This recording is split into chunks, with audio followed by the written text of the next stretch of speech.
Good morning all friends. मेरे legal advice by Sheikh Javed Mohammad advocate channel पर आपका स्वागत है। सादे कागज पर बंटवारा रजिस्ट्रेशन एक्ट 1908 की धारा 17 व 49 का वह अचूक नियम जो कोर्ट में आपको केस में दिलाएगा जीत। अक्सर कानून किताबों के अंदर तो लिखा होता है, लेकिन हम हमारे उसको जीवन में या अदालत में यदि मुकदमा कोई विचाराधीन है तो उसमें उसको किस प्रकार से उपयोग करेंगे, इसी को मद्देनजर रखते हुए ये वीडियो मेरे द्वारा बनाया गया है। और रजिस्ट्रेशन एक्ट 1908 की धारा 49 पे आज के वीडियो में मुख्य फोकस है और इससे संबंधित लैंडमार्क जजमेंट भी मैं आपके लिए लाया हूं। और यदि आपका मुकदमा यदि अदालत में विचाराधीन है, जैसे कि पुराना मौखिक बंटवारे के आधार पर है, तो आप उसको कोर्ट में किस प्रकार से जीत सकते हैं धारा 49 के हवाले से। साथ ही कब्जे की प्रकृति आपको साबित करना है, या फिर आपको विशिष्ट पालन का कोई दावा है, या भाईचारे और सद्भाव का सबूत आपको आवश्यकता है, तो ये सभी यदि इस प्रकार के दावे आपके कोर्ट में विचाराधीन है तो ये वीडियो आपके लिए बड़ा ही उपयोगी है। क्यों? क्योंकि धारा 49 में जो कोलेट्रल एविडेंस, जिसको हम समपार्श्विक साक्ष्य के रूप में स्वीकार करने के संबंध में जो बताया गया है, उसी पर हम आज की वीडियो में चर्चा करेंगे। एक आम आदमी को अचूक लाभ कैसे मिलेगा, इसके विशेष 3 पॉइंट मैंने तैयार किए हैं आज के वीडियो में, उस पर भी मैं आपको जानकारी दूंगा। साथ ही धारा 49 जो रजिस्ट्रेशन एक्ट 1908 की है, वो मैंने ई बुक पीडीएफ के अंदर वर्ड टू वर्ड भी लिखी हुई है और सरल उदाहरणों से उसमें मेरे द्वारा समझाया भी गया है। उसी में से मैं आपको उसके आगे की जानकारी भी दूंगा। ई बुक पीडीएफ की लिंक इसी वीडियो के नीचे डिस्क्रिप्शन बॉक्स में मेरे द्वारा दे दी गई है। साथ ही सुप्रीम कोर्ट के लैंडमार्क जजमेंट में आपके लिए लाया हूं जो हमारे टॉपिक से संबंधित हैं, जिसमें नंबर 1 है एस कला देवी विरुद्ध वी आर सोम सुंदरम 2010। दूसरा है कोरुकुंडा चलापति राय विरुद्ध कोरुकुंडा जगदम्बा 2010। काले 1976, रोशन सिंह 1988, रविंद्र कौर गिरोवाल 2020, विनीता शर्मा 2020, टेक बहादुर विरुद्ध देवी सिंह AER 1966। ये सभी 7 जजमेंट इसी टॉपिक से संबंधित हैं, जिसकी संक्षिप्त जानकारी मैं आपको दूंगा, जो यदि आपका कोर्ट में इस प्रकार का मामला विचाराधीन है तो वहां भी उपयोगी हो सकते हैं, और यदि आपको इससे रिलेटेड ड्राफ्टिंग तैयार करना है तो उसमें भी बड़े उपयोगी हो सकते हैं।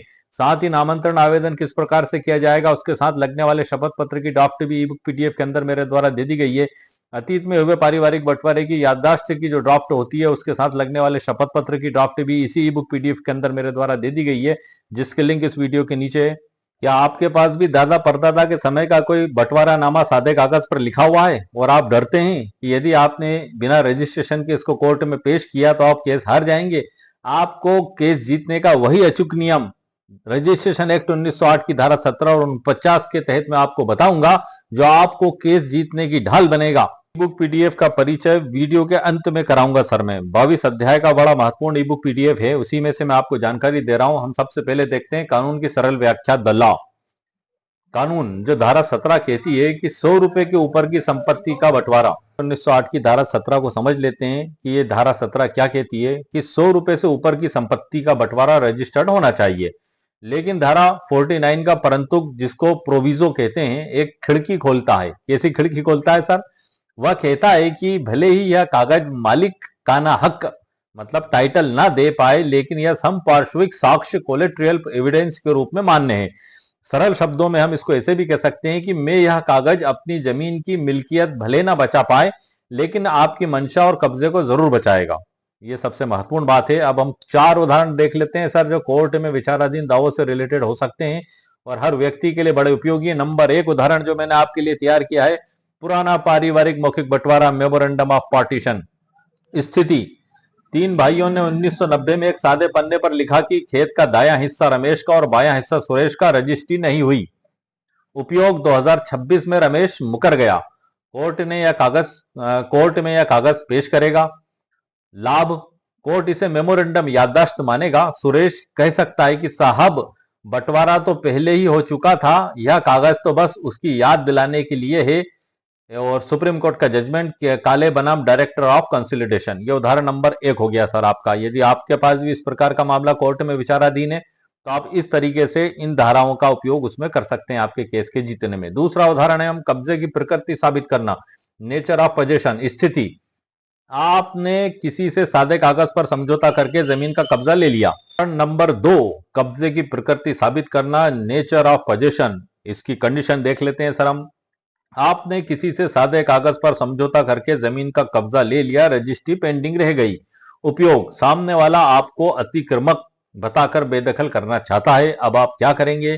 लाभ, धारा 49 का उपयोग करके उस सादे कागज से यह साबित कर सकते हैं कि आपका कब्जा अवैध नहीं है बल्कि सहमति से शुरू हुआ था।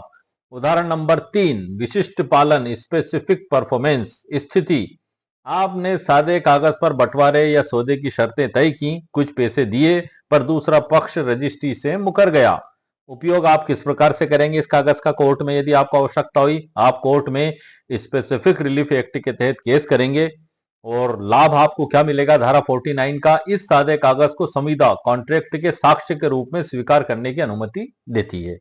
उदाहरण नंबर 4, भाईचारे और सद्भावना का सबूत, फैमिली अरेंजमेंट। स्थिति, परिवार के बुजुर्गों ने पंचायत में बैठकर हिस्सा तय किया और सादे कागज पर सबके दस्तखत ले लिए। उपयोग, सालों बाद कोई बेटा हिस्सा ज्यादा मांगने लगा। लाभ आपको क्या मिलेगा सर? कोर्ट में यह कागज यह साबित करने के काम आएगा कि उस समय सभी पक्षकारों के बीच सद्भावना, गुडविल थी और सबने अपनी मर्जी से हिस्सा स्वीकार किया था। तो ये 4 महत्वपूर्ण उदाहरण सर मैंने आपको दिए हैं कि इस कानून को बुक में लिखे होने के बाद आप आपके कोर्ट में विचाराधीन केसों में किस प्रकार से उपयोग कर सकते हैं, या यदि आपको आपके दैनिक जीवन में भी आवश्यकता महसूस होती है तो भी आपके लिए उपयोगी है कि आप ड्राफ्टिंग इसमें किस प्रकार से करेंगे। अब हम देखते हैं आम आदमी को अचूक लाभ कैसे मिलेगा। 3 महत्वपूर्ण पॉइंट में लेकर आया हूं सर आपको। एक्शनेबल एडवाइस, अगर आपके पास कोई ऐसा कागज है तो उसे फेंके नहीं, ये 3 काम करें। नंबर 1, कब्जा ना छोड़ें, कागज के साथ मौके पर आपका कब्जा ही आपकी सबसे बड़ी जीत है। नंबर 2, नामांतरण म्यूटेशन में इसका उपयोग करें, आप सादे कागज के आधार पर गवाहों के साथ तहसीलदार के यहाँ अतीत के बंटवारेनामे की पुष्टि कराएं। नंबर 3, अचूक उपाय, नोटरी का साथ, यदि कागज पुराना है और उस पर नोटरी है तो वह सार्वजनिक रिकॉर्ड का हिस्सा बनकर और मजबूत हो जाता है। इसका निष्कर्ष भी सर हम देख लेते हैं। अंत में याद रखें, धारा 49 जो 49 है, आपके सादे कागज की जबान नहीं काटती बल्कि उसे एक सीमित पहचान देती है जो आपको बेदखल होने से बचा सकती है। अगर आपके पास भी ऐसा कोई कागज है और आप उसकी कानूनी स्थिति जानना चाहते हैं तो मेरी ई बुक डाउनलोड करें जिसमें मैंने इनके लिए तैयार ड्राफ्ट दिए हैं। अब हम सर देख लेते हैं रजिस्ट्रेशन एक्ट 1908 की धारा 49 जो बुक में परिभाषा दी गई है वही की वही वर्ड टू वर्ड मैंने ई बुक पीडीएफ में भी लिख दी है।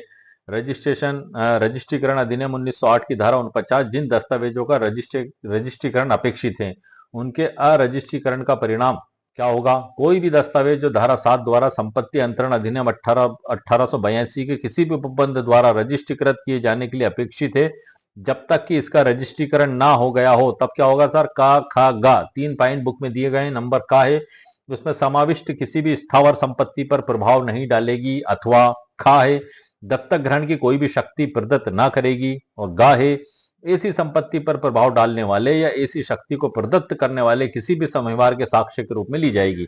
इसे सरल उदाहरणों के साथ मैंने नीचे आपके लिए समझाया, मैं अभी आपको उसी में से बताऊंगा। पहले बुक की भाषा में पढ़ रहा हूं सर आपके सामने। परंतु स्थावर संपत्ति पर प्रभाव डालने वाली और इस अधिनियम या संपत्ति अंतरण अधिनियम 1882 कोष्टक में 1882 का 4 द्वारा रजिस्ट्रीकृत किए जाने के लिए अपेक्षित अरजिस्ट्रीकृत दस्तावेज स्पेसिफिक रिलीफ एक्ट 1877 कोष्टक में 1877 का 1 के अध्याय 2 के अधीन विनिर्दिष्ट पालन के वाद संविदा के साक्ष्य के तौर पर या ऐसी संपार्श्विक संव्यवहार के साक्ष्य के तौर पर जो रजिस्ट्रीकृत लिखित द्वारा किए जाने के लिए अपेक्षित न ली जा सकेगी। अब हम इसको सरल भाषा में समझ लेते हैं। रजिस्ट्रेशन कानून की आत्मा कहा जाता है सर, रूह कहा जाता है, आत्मा कहा जाता है। धारा 49 असल में एक चेतावनी है। यदि आप कानून की बात नहीं मानेंगे, जैसे रजिस्ट्री नहीं कराएंगे, तो कोर्ट आपके दस्तावेज को रद्दी का टुकड़ा मानेगा, जैसे विक्रय विलेख से मालकाना हक प्राप्त नहीं हुआ माना जाएगा।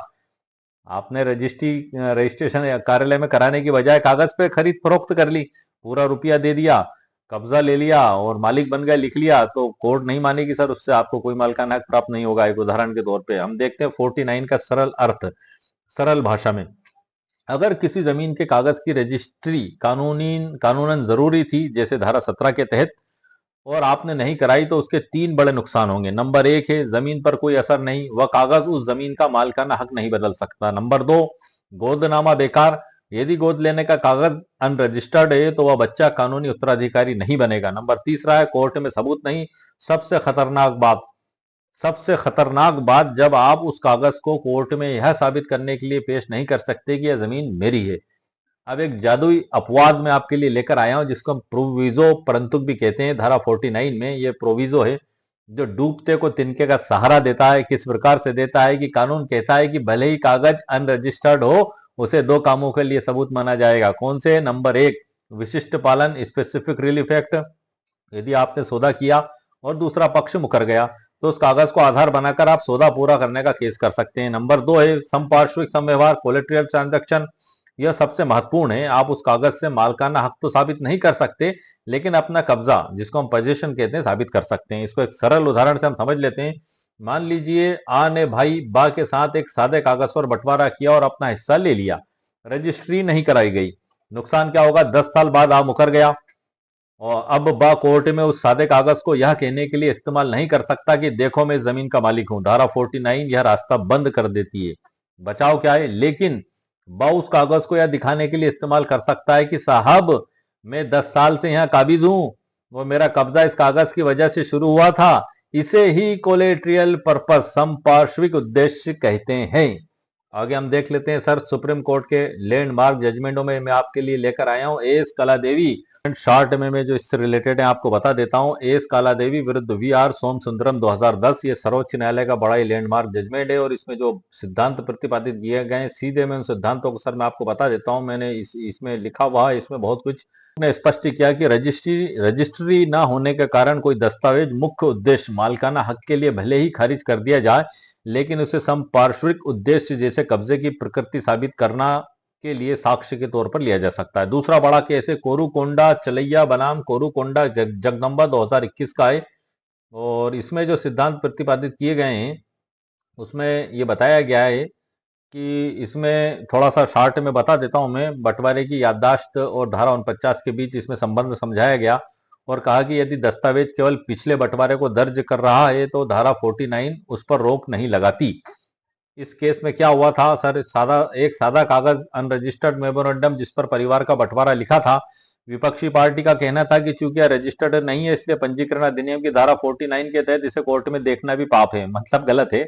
सुप्रीम कोर्ट ने नया नियम दिया। इसमें जस्टिस एम जोसेफ और जस्टिस ऋषिकेश राय साहब की बेंच ने इस फैसले में धारा 49 के जो प्रोविजो है उसको बहुत विस्तार से समझाया। नंबर एक है, उन्होंने जो समझाया सिद्धांतों में मालिकाना हक बनाम याददाश्त। याददाश्त कोर्ट ने कहा कि अगर कागज यह कह रहा है मैं आज बंटवारा कर रहा हूं तो रजिस्ट्री चाहिए, लेकिन अगर कागज कह रहा है कि बंटवारा पहले ही हो चुका है और हम इसे बस लिख रहे हैं तो रजिस्ट्री की कोई जरूरत नहीं। नंबर दूसरा सिद्धांत प्रतिपादित किया साक्ष्य के रूप में ग्राह्यता, एडमिसिबिलिटी। कोर्ट ने बहुत बड़ी बात कही सर इसमें कि एक अनरजिस्टर्ड दस्तावेज को कोलेट्रियल पर्पस, समपार्श्विक उद्देश्य के लिए साक्ष्य के रूप में लिया जा सकता है। तीसरा सिद्धांत बताया गया सर्वोच्च न्यायालय के द्वारा, आप उस सादे कागज से साबित कर सकते हैं कि परिवार के सदस्यों के बीच सद्भावना थी, गुडविल थी, तभी लिखा गया था।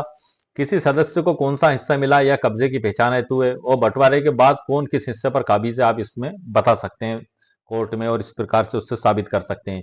और जो 2021 का कोरूकोंडा चलपति राव बनाम कोरूकोंडा जगदम्बा के मामले में कोर्ट ने साफ कर दिया कि दशकों पुराने पारिवारिक बंटवारे को केवल इसलिए नहीं ठुकराया जा सकता क्योंकि वह रजिस्टर्ड नहीं है। यदि वह केवल पुराने बंटवारे की याददाश्त है तो वह कोर्ट में सबूत के तौर पर 100% मान्य है। कहते हैं कि धारा 49 आपके सादे कागज की जबान काट देती है लेकिन उसकी परछाई को नहीं मिटा सकती। परछाई मतलब कब्जा साबित करने की शक्ति को नहीं मिटा सकती। मालकाना हक मतलब जबान, जबान कट गई आपकी, मालकाना हक जो है आपका खत्म हो गया, लेकिन परछाई कब्जा साबित करने की शक्ति को नहीं मिटा सकती धारा 49 सर। और यदि आपका बंटवारा विलेख अनरजिस्टर्ड है तो उसे मालकाना हक के बजाय कब्जे के सबूत के तौर में आप पेश करेंगे। मालकाना हक साबित करने के लिए सादा कागज सबूत बनेगा?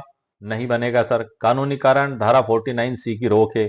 ये चार्ट में समझाया मैंने ई बुक पीडीएफ में, आप जो देख रहे हैं। पोजीशन दिखाने के लिए हाँ बिल्कुल किया जाएगा।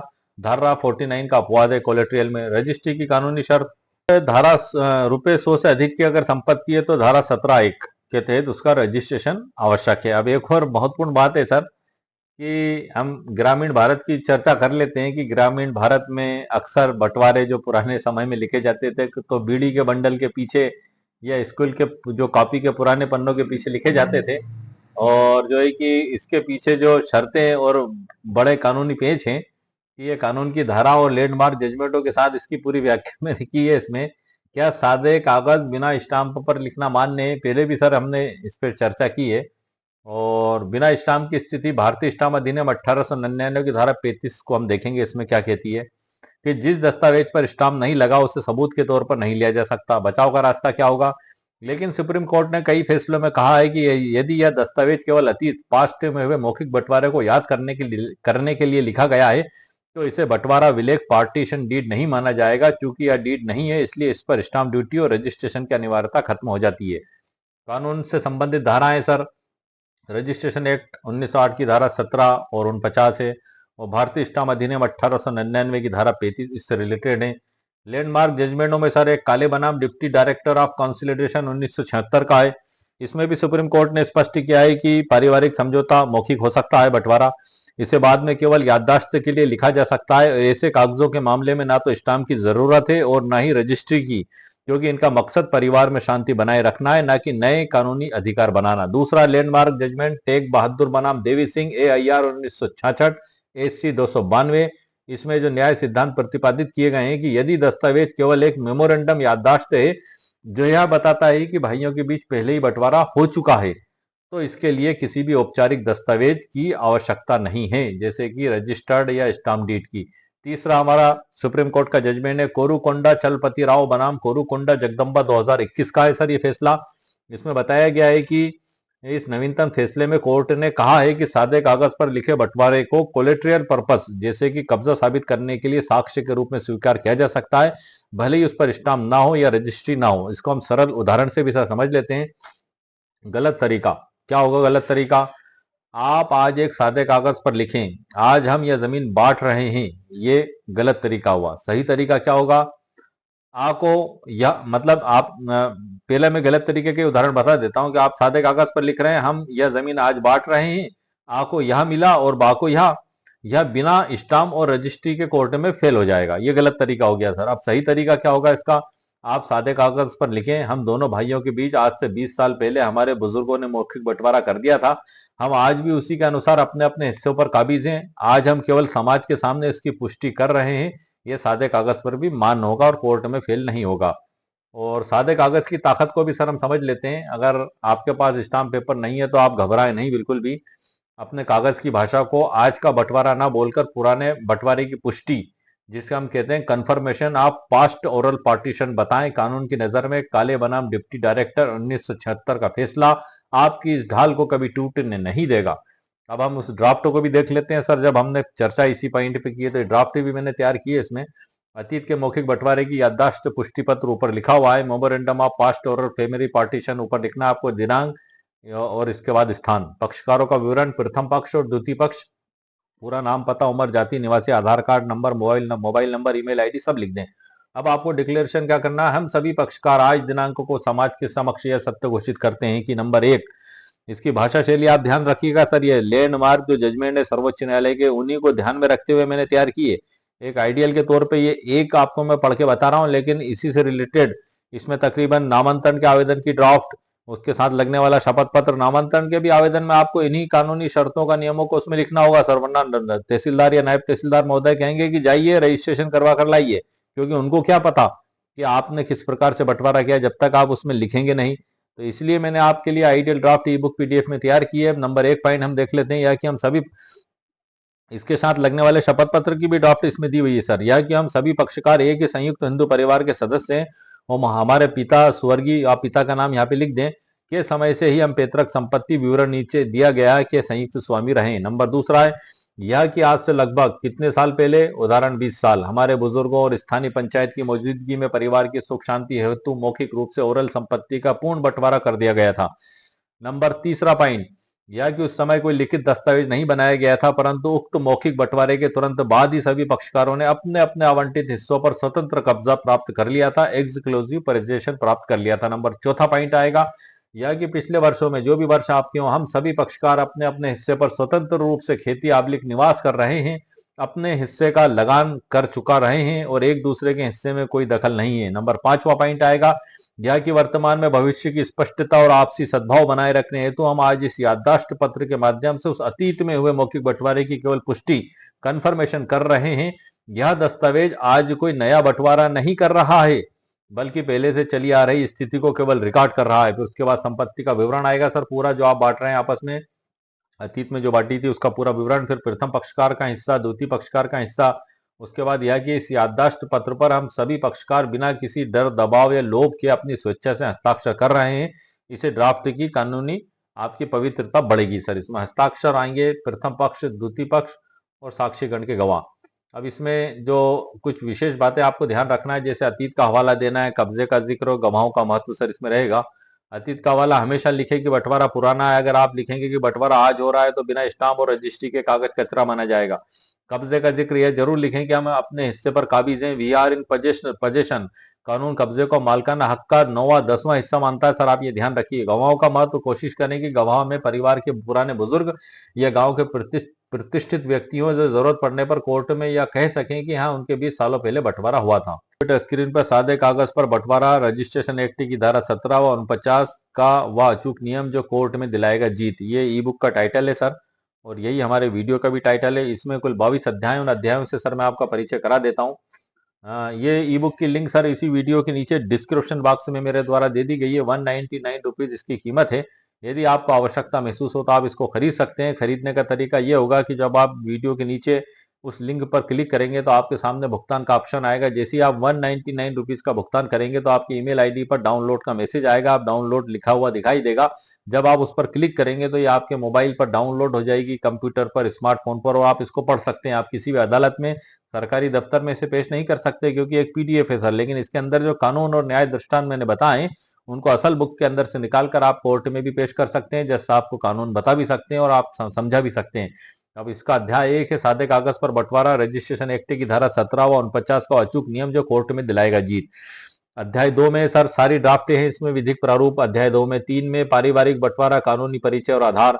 4 में भी यही है। 5वें में जो बंटवारा अतीत में मौखिक हो चुका है उसके आधार पर नामांतरण कैसे कराएं, ये भी सर इसमें लिखा हुआ है। 6 है बंटवारा करने के विभिन्न तरीके और संबंधित धाराएं। 7वें में याददाश्त, बंटवारानामा और लैंडमार्क जजमेंट। 9वें में नामांतरण और व्यवहारिक प्रक्रिया। 10वें में है क्या अतीत में हुए पारिवारिक बंटवारे की नोटरी करवाई जा सकती है। अध्याय 11 में क्या अतीत में हुए पारिवारिक बंटवारे की नोटरी करना गैर कानूनी है और नोटरी वकील के खिलाफ कार्रवाई की जा सकती है कानून के तहत धाराओं के साथ। लैंडमार्क जजमेंट के हवाले से इसमें मैंने जवाब दिया। अध्याय 12 में क्या अतीत में याददाश्त, हिबानामा की नोटरी गैर कानूनी है। अध्याय 13 में गोदीनामा और याददाश्त, हिबानामा। अध्याय 14 में सर मेमोरेंडम, याददाश्त और विभाजन विलेख में अंतर। अध्याय 15 में है नोटरी केवल हस्ताक्षर प्रमाणित कर सकता है लेकिन वह किसी बंटवारे को कानूनी रूप से पंजीकृत नहीं कर सकता। अध्याय 16 में रजिस्ट्रेशन एक्ट 1960 की धारा 17 की उपधारा 1 की उपधारा बी। अध्याय 17 में याददाश्त का सिद्धांत मुस्लिम हिबानामे पर बहुत मजबूती से लागू होता है लेकिन गोबिद्दीनामे के मामले में स्थिति थोड़ी अलग और पेचीदा है। अध्याय नंबर 18 50 प्रमुख सवाल और उनके कानूनी जवाब, इस पे स्पेशल वीडियो बनाऊंगा सर मैं। अध्याय 19 में काले और अन्य बनाम उप निदेशक समेकन 21 जनवरी का ये लैंडमार्क जजमेंट है। पूरा जजमेंट भी सर लिखा हुआ है इसी ई बुक पीडीएफ में और उसकी सरल व्याख्या भी मेरे द्वारा की गई है। अध्याय 20 में है सर 31 जुलाई 2020 को रविंद्र कौर ग्रेवाल बनाम मंजीत कौर, ये भी लैंडमार्क जजमेंट है सर। इसको भी इसी ई बुक पीडीएफ के अंदर सरल व्याख्या मेरे द्वारा की गई है। अध्याय 21 में आएगा 11 अगस्त 2020 विनीता शर्मा बनाम राकेश शर्मा। आप जानते हैं धारा 6 जो है बेटियों को भी बेटे के समान अधिकार दे दिए गए हैं हिंदू उत्तराधिकार अधिनियम के तहत। अब सर संशोधन कर दिया गया है और धारा ये हमारा हो गया सर। अध्याय पूरे हो चुके हैं, 22 अध्याय सर हमारे, और इसमें मैंने बहुत कुछ जानकारियां दी हुई हैं जो मैंने आपको बताया। और ये तकरीबन 250 पन्ने की ई बुक है सर। ये इसमें मैंने बहुत कुछ जानकारियां लिखी हैं, 250 से भी ऊपर पेज है इसमें, और ये सभी अध्यायों में मैंने बांटा है। ये जजमेंट है आप जो देख रहे हैं, इनकी सरल व्याख्या भी मेरे द्वारा इसमें दे दी गई है। और उसके अलावा जो मैंने आपको विषय में भी पढ़ के जानकारी बताई वो सभी सामग्री इसके अंदर मौजूद है। तो इस प्रकार से जो हमारे आज के वीडियो का टाइटल है सर कि सादे कागज पर बंटवारा रजिस्ट्रेशन एक्ट की धारा 17 व 49 का वह अचूक नियम जो कोर्ट में दिलाएगा जीत। जी हाँ सर, ये अचूक नियम मैंने आपको आज के इस वीडियो में बताए हैं। यदि इन अचूक नियमों का आपने इस्तेमाल किया तो आप कोर्ट में केस जीत भी सकते हैं। ये दावा नहीं है सर, एक कोशिश है। फैसला जज साहब करेंगे। हार और जीत आपके केस की परिस्थिति के हिसाब से होगी। हर केस की कंडीशन और परिस्थितियां अलग अलग होती हैं। मेरे द्वारा दी गई जानकारी को आप अपने केस में लागू करने से पहले आपके वकील साहब से जरूर सलाह मशवरा करें, क्योंकि वो आपके फैक्ट, परिस्थिति और कानून कैसे अप्लाई किया जाएगा इस बारे में भली भांति जानते हैं। लेकिन हाँ, ड्राफ्टिंग में यदि आपको आवश्यकता है तो सारी ड्राफ्टिंग इस ई बुक पीडीएफ के अंदर मौजूद है, जिसकी लिंक इस वीडियो के नीचे डिस्क्रिप्शन बॉक्स में मेरे द्वारा दे दी गई है। ये आपके लिए बड़ी आसान सुविधा है सर, कि अक्सर हम जब भी हमारे सामने ऐसी समस्या आती है, हम पारिवारिक बंटवारा करने के लिए कोर्ट में जाते हैं और सीधे हम टाइपिंग वाले के पास जाकर बैठ जाते हैं और वह बोल देते हैं कि आप हमारा बंटवारानामा बना दें, और वो साधारणतः एक बंटवारानामा प्रेजेंट कंडीशन वाला बना देता है। पास्ट टेंस और पास्ट वाली कंडीशन उसमें कुछ नहीं होती है, ना लैंडमार्क जजमेंटों का उसमें ध्यान रखा जाता है। तो जब उसी बंटवारे के आधार पे आप नामांतरण आवेदन तैयार करके उसी आधार पे सिंपल से नामांतरण आवेदन भी तैयार करेंगे, आप नामांतरण आवेदन में भी आप सर्वोच्च न्यायालय के लैंडमार्क जजमेंट के सिद्धांतों को नहीं लिखते हैं। तो जब जाते हैं संबंधित विभाग में तो देखते से ही कहते हैं कि जाइए सर, इसको रजिस्ट्रेशन करवा कर लाइए, हम इस पे नामांतरण नहीं करेंगे। तब फिर आप परेशान होते हैं, आप घबराते हैं, आपके कई दिन ऐसे ही बीत जाते हैं। तो आपकी सारी समस्याओं के समाधान के लिए आइडियल ड्राफ्टिंग को मैंने इसी बुक पीडीएफ के अंदर तैयार करके आपके लिए रख दिया है। आपको उसमें जो कानूनी सिद्धांत हैं वो जरूर लिखना है, बाकी आपको आपके केस की कंडीशन के हिसाब से उसमें बदलाव करके लिखना है। ये एक आइडियल ड्राफ्ट है, ऐसा ना हो कि आप हूबहू उसको पूरा ही छाप दें। छापना आपको, नियम तो लिखना ही है, छापना ही है आपको, लेकिन पता लग रहा है कि आपने आपकी संपत्ति के उल्लेख नहीं किया, आपने प्रथम पक्ष द्वितीय पक्ष का आपका उल्लेख ही नहीं किया, सिर्फ उसी प्रारूप को लेकर और लिखा पढ़ी कर ली, तो वो तो फिर कोई उससे आपका अर्थ ही नहीं निकलेगा सर। उसमें आपको आपके नाम, पते, उम्र, जाति, निवासी सब लिखना पड़ेगा। आप जिस संपत्ति को पहले आपने अतीत में बांटा है, पास्ट में, उसका पूरा ब्यौरा लिखना पड़ेगा, गवाहों के नाम लिखना पड़ेंगे, उसके समर्थन में शपथ पत्र लगाना होगा। वो सब आप उस ई बुक पीडीएफ के अंदर की ड्राफ्टिंग से आप देख सकते हैं, जो मैंने इसकी लिंक दी हुई है। तो आज के वीडियो में सर मैंने आपको बड़ी मुकम्मल कानूनी जानकारी दी है सर, धारा 49 पर। धारा 49 का अक्सर हमारे सामने जिक्र होता है और हम अक्सर परेशान होते हैं कि अब ये दस्तावेज तो हमारा बोगस हो गया, ना तो इस पे स्टाम्प लगा हुआ है, ना इसकी रजिस्ट्रेशन है, ना इसकी नोटरी है, अब ये कोर्ट इसको नहीं मानेगा। तो नहीं सर, आप निराश ना होइए, आप निराश मत होइए। ये आपके लिए एक आशावादी किरण बनाने के उद्देश्य से ही मैं ये इस वीडियो को लेकर आया हूँ। धारा 49 जो कोलेट्रल पर्पस और समपार्श्विक उद्देश्य से उस दस्तावेज को साक्ष्य में ग्राह्य किया जाएगा। और सर्वोच्च न्यायालय को वो मैंने जजमेंट भी आपको इस ई बुक पीडीएफ के अंदर दे दिए हैं, तकरीबन 7 जजमेंट से ऊपर है सर वो, उनकी व्याख्या भी इसके अंदर मौजूद है, जो आप उसके केस में, आपके केस के फैक्ट से रिलेटेड संभव हो सकते हैं कि आपके लिए उपयोगी हो सकते हैं। आप उसको देख लें, समझ लें, आपके वकील साहब से भी कंसल्ट कर लें, और यदि आपके केस में पूरे पूरे उपयोगी होते हैं, फिट बैठते हैं, तो आप इसको कोर्ट में आप पेश भी कर सकते हैं। तो आज के वीडियो में सर मैंने आपको मुकम्मल कानूनी जानकारी प्रदान कर दी है। उम्मीद है आपको मेरा वीडियो पसंद आया होगा। मेरे वीडियो को आप लाइक भी करें, शेयर भी करें और सब्सक्राइब भी करें। ओके, शुक्रिया, थैंक यू सर।